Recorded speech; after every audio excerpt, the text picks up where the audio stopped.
மாயன் நாகரிகத்தைச் சேர்ந்த மந்திரவாதி டெட்டமெக்லியும் சூன்ய கலைகளில் தேர்ச்சி பெற்றவளும் அவனது உடன்பிறவா சகோதரியுமான ராட்லிவேயும் அந்நாட்டின் மகாராஜா குகனின் எச்சரிக்கையையும் பொருட்படுத்தாமல் இரத்த வேட்கையும் உலகத்தையே தன் வசப்படுத்த வேண்டும் என்ற பேராசையினால் லட்சோப லட்சம் உயிர்களை பலி கொடுத்து அந்த பிணக்குவியலுக்கு மேல் தனது இஷ்ட தெய்வமான கழுகு தேவதைக்கு ஒரு கோயிலை கட்டினார்.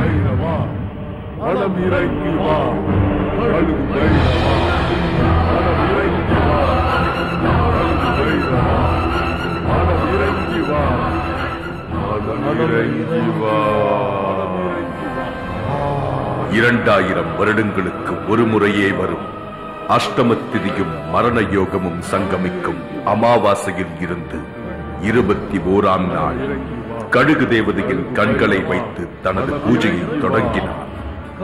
உலகத்தை ஆளும் அதி அற்புத சக்தியை அடைந்திடும் இறுதி கட்டமாக அஷ்டமத்திதியில் பிறந்த 6 கன்னிப் பெண்களை வசியப்படுத்தி பலி கொடுத்தார்.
கழுகு பைரவா மனம் இறங்கி வா, கழுகு பைரவா,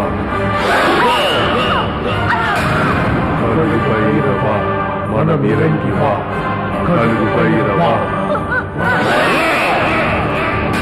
கழுகு பைரவா மனம் இறங்கி வா, மனம் இறங்கி வா, கழுகு பைரவா, கழுகு பைரவா மனம் இறங்கி வா.